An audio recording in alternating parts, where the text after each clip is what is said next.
Hey guys, Dr. Ina. What is vagus nerve and how it affects not only our body but is actually our mind? So let me give you a little bit of introduction. What is vagus nerve?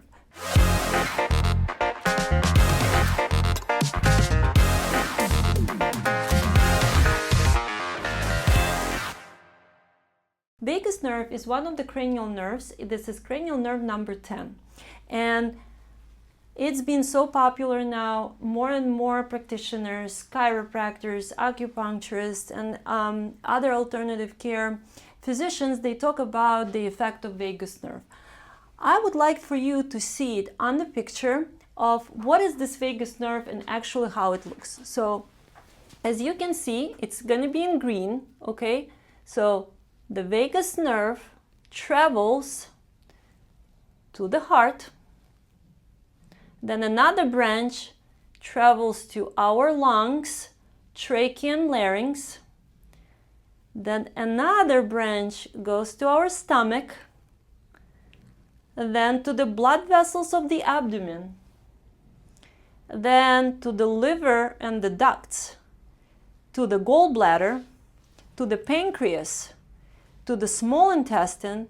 And to the large intestine. So if we count the organs, starting from the heart, 1, larynx, 2, trachea, 3, lungs, 4, stomach, 5, blood vessels, 6, the liver, ducts, and gallbladders, 7, 8, 9, pancreas, 10, 11 organs. Can you believe that 11 organs share the same nerve transmission as a vagus nerve? So if you go through a lot of stress or worries or nervous system dysfunction, the vagus nerve might be the answer of how, if you treat it with certain techniques, then your organs will feel so much better. So to continue our conversation about the vagus nerve, which is a cranial nerve number 10, me as a chiropractor, as I said, we are working with the body by doing chiropractic adjustment, cranium work, sacrooccipital technique, use modalities such as microcurrent or bioresonance therapy to actually stimulate and awaken the autonomic nervous system, which is a part of it.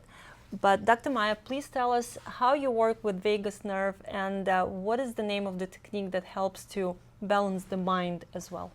So there is a modern rendition about the idea about how the vagus nerve works, and it's a theory. It's called the polyvagal theory, and it's developed by Dr. Stephen Porges. And he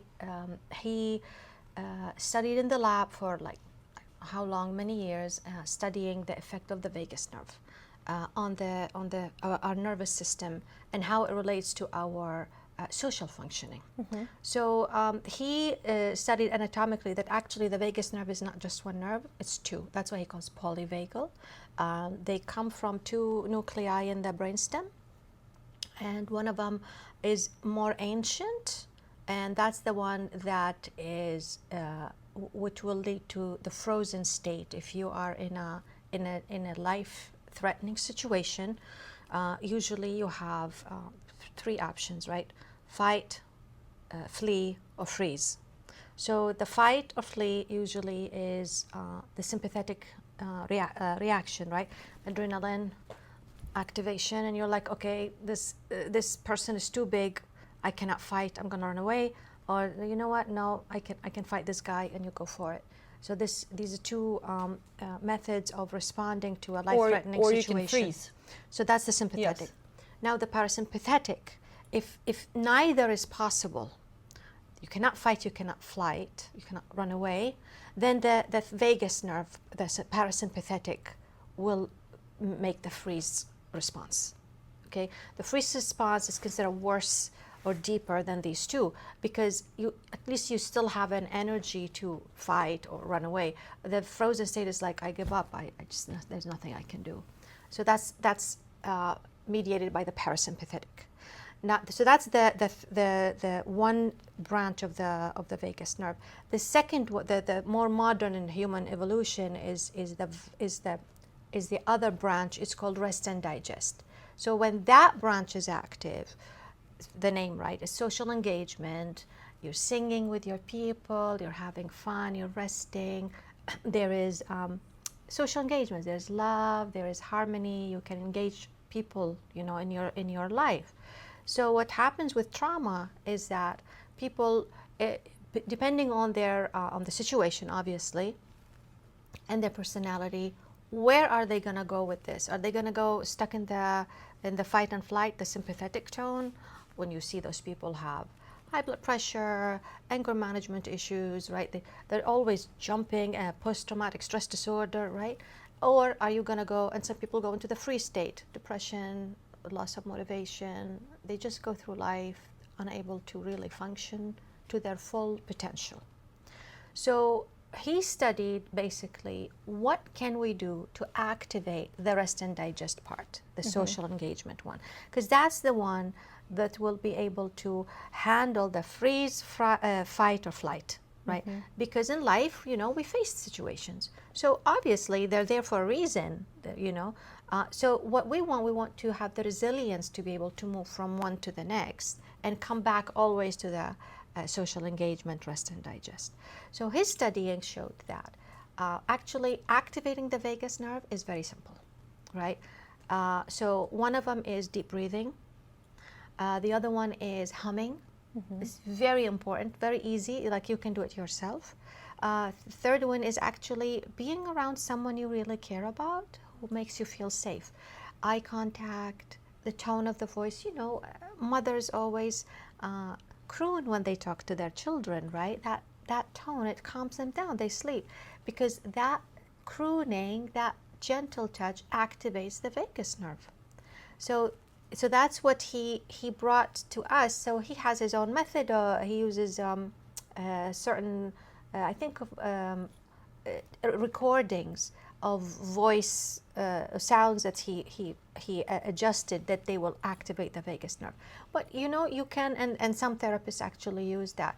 But in our daily life, we can employ what I just said.